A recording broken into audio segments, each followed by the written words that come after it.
Hello friend, চলেছি নতুন একটা ভিডিও নিয়ে। তো কাল থেকে একটা কথা খুব উঠছে, মানে যখন থেকে সালমান খান আমির খান একসাথে আর মুরগাদোষের একসাথে একটা ইন্টারভিউ দেখা গেছে, তখন থেকে কিন্তু ভেতরের থেকে একটা খবর আসছে যে মানে সিকান্দার সিনেমাটাতে সিংঘানিয়া মানে সঞ্জয় সিংঘানিয়া মানে আমাদের আমির খান অ্যাজ এ গাজনী কিন্তু মানে দেখা যাবে, এরকম একটা খবর হচ্ছে। দেখো এইটা কতটা সত্যতা, কোথা থেকে খবরটা এসেছে সেটা ভেতর থেকে খবর এসেছে, কিন্তু এর মধ্যে কতটা সত্যতা আছে, কিন্তু সত্যতা থাকতেও পারে। দেখো সালমান খান হচ্ছে একজন এখানে হয়েছে, রিচ ম্যান হয়েছে এখানে, এবং এখানে কিন্তু সঞ্জয় সিংঘানিয়াও কিন্তু একজন খুব রিচ। অবশ্যই তোমরা জানো এরা একটা ফোন কোম্পানির মালিক ছিল, মানে তোমার সিগন্যালের। তো সেইখানে ধরো অনেকেই বলছে তারা থাকতে পারে, এটা একটা ইউনিভার্স তৈরি হচ্ছে। দেখো এইটা তোমরা একদম মানে অনেক খুব হোপ নিয়ে খুব আশা নিয়ে সিনেমা হলে একদম তোমরা যাবে না। তোমরা জানো যে এই সালার সিনেমাটাতে সবাই ভেবেছিল এটা কেজিএফ এর সাথে লিঙ্ক আপ থাকবে, কেজিএফ দেখা যাবে, তো কেজিএফ এর আমাদের রকিং স্টার ইয়শকে ওখানে দেখা যাবে। তো সবাই কিন্তু ওই আশাতে সিনেমা হলে গেছিল, এবং সিকান্দার সিনেমা মানে সরি সালার সিনেমাটাকে কেউ এনজয় করতে পারেনি। সবার মাথা এই বোধহয় রকিং স্টার ইয়াসের এন্ট্রি হবে, এই এন্ট্রি হবে, গোটা সিনেমাটাতে যখন হয়নি সিনেমাটা, কিন্তু সালার সিনেমাটা কিন্তু কেউ এনজয় করতে পারেনি।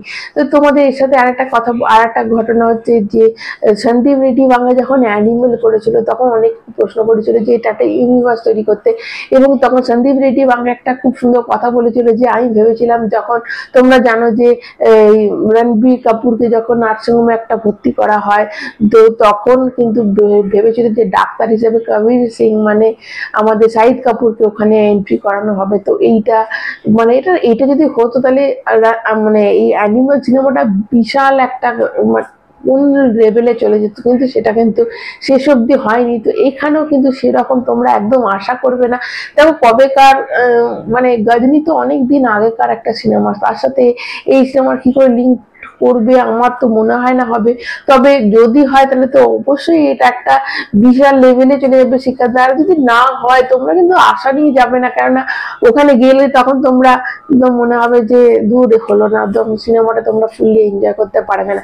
এবার আসি যে মানে অ্যাডভান্স বুকিং কত কি হয়েছে। দেখো অবশ্যই 24 ঘন্টার মধ্যে বুক মাই শোতে 38.4 হাজার, কিন্তু মানে 38,000 মতো টিকিট সোল্ড আউট হয়েছে। এবার তোমরা বলবে যে 24 ঘন্টা কেন, 1 ঘন্টা অন্তর অন্তর তো মানে 45,000 85,000 এরকম, তাহলে কেন হচ্ছে না? তবে তোমার তার সাথে তোমাদের বলে দিই যে ডিস্ট্রিক্ট অ্যাপ বলে কিন্তু একটা অ্যাপ নতুন হয়েছে, মানে হয়েছে যেটা প্রত্যেকটা স্টেটে, এবং সেখানে কিন্তু বিশাল ক্যাশব্যাক দিচ্ছে। তো মানুষ কিন্তু ওখানে বেশি বুক করছে, তো সেই জন্য কিন্তু বুক মাই শোতে কমে গেছে। এর মানে এই নয় যে মানে বুক মাই শোতে কমে যাচ্ছে মানে এই নয় যে সিনেমার টিকিট কিন্তু সোল্ড আউট হচ্ছে না। তার মধ্যে পিভিআর আইনক্সে তোমাদের বলে দিই, যেটা ন্যাশনাল পিভিআর আইনক্সে 20,000 টিকিট সোল্ড আউট হয়ে গেছে, এবং সিনেপলিসে 60,000। তো এটা কিন্তু বিশাল বড় অ্যামাউন্ট। বুক মাই শোতে 3,38,000 কিন্তু ইন্টারেস্ট হয়ে গেছে, এবং 9,110টা শো। দেখো শো কিন্তু আস্তে আস্তে কিন্তু বাড়ছে, দেখো 6,000 থেকে 9,000 হয়ে গেছে শো। কিন্তু অবশ্যই দেখো সিনেমা চলুক না চলুক প্রথমে শো কিন্তু বিশাল দেওয়া হয়, তারপর আস্তে আস্তে শোটা কিন্তু কমে যায়। যদি না চলে তো সিনেমা কিন্তু 9,000 শো, এটা কিন্তু আরো বাড়বে 10,000 11,000 শো কিন্তু যত দেরি হবে। এটা তোমাদের কালকে রাতের ডেটা অনুযায়ী আমি বলছি। মানে তোমাদের যদি বলি 280 টাকা হচ্ছে মানে অ্যাভারেজ টিকিট প্রাইস, এবং 2 কোটি উইদাউট ব্লকে কিন্তু 2 কোটি হয়েছে, এবং উইথ ব্লক সেটা কিন্তু 6.2 করোড়। দেখো উইথ ব্লকটা এই জন্যই হচ্ছে কারণ সিনেমাটা রবিবার রিলিজ করছে এবং অনেকে ওয়াকিং যাচ্ছে, তো উইথ ব্লকটা কিন্তু বিশাল একটা জায়গা মানে বেড়ে যাচ্ছে। এবং তার সঙ্গে তোমাদের বলে দিচ্ছি ফিলিং ফার্স্ট যদি বলি, তাহলে দিল্লি এনসিআর এ 1,082টা শো রয়েছে, এবং 16টা ফিলিং ফার্স্ট 4 ফুল। মুম্বাইতে 941টা শো 3 ফিলিং ফার্স্ট 1 ফুল। এটা কিন্তু আস্তে আস্তে বাড়ছে।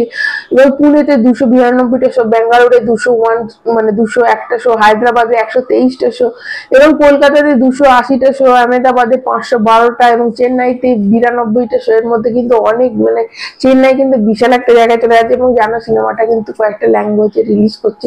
তো মানে এই যে ডাটাটা এটা কিন্তু অনেকটাই বেশি, 2 কোটি টাকা কিন্তু মানে কম না। ফার্স্ট ডেতে যদি কালেকশন হয় তো আস্তে আস্তে এটা কিন্তু বাড়ছে। আজকে সারাদিন আছে, এখনো ধরো আজকে 26 তারিখ, 27, 28, 29, 3 দিন এখনো কিন্তু বাকি আছে। আজ গোটা দিনটাও আজকেরও বাকি আছে, 4 দিন ধরে নিতে হবে। তো এটা একটা কিন্তু একটা বিশাল বিশাল জায়গায় চলে যাবে। ওভারঅল যখন টাকার অ্যামাউন্টটা আসবে তখন বোঝা যাবে যে কত কিন্তু মানে কত টাকা উঠিয়েছে। তো অবশ্যই এটা একটা ভালো দিক। অবশ্যই মানে সিকান্দার কিন্তু ভালো অ্যাডভান্স বুকিং এ ভালো কিন্তু অ্যামাউন্ট মানে বক্স অফিস কালেকশন হচ্ছে, ভালো টাকা উঠছে। তোমরা কিন্তু এটা ভেবো না যে বুক মাই শো দেখে তোমরা বিচার করো না। অনেক সব জায়গায় ডিস্ট্রিক্ট যে অ্যাপটা যেখানে কিন্তু ভালো, এটা অনেক টিকিটের প্রাইসটাও কম এবং ক্যাশব্যাক দিচ্ছে বলে মানুষ কিন্তু ওইদিকে বেশি ঝুঁকছে। তো এই জন্যই কিন্তু বুক মাই শোতে এই যে প্রতি ঘন্টায় 85,000, 90,000 যে টিকিট বিক্রি হয় সেটা কিন্তু কমে এসেছে, কেননা আদার্স অনেক অ্যাপ কিন্তু এখন খুলে দেওয়া হয়েছে। তো এটার কারণেই কমে যাচ্ছে। তো আপাতত এইটুকুই, আবার পরের খবর নিয়ে চলে আসবো। আবার আজকে সারাদিনে কত হয় সেটা তোমাদের কালকে অবশ্যই আমি জানাবো। তো এই আমার চ্যানেলটা দিকে অবশ্যই চোখ রাখবে, তার জন্য চ্যানেলটা সাবস্ক্রাইব করে রাখতে হবে। সবাই ভালো থাকবে, একটা কমেন্ট করে দিয়ে যাবে, একটা লাইক দেবে, সবাই মিলে টাটা।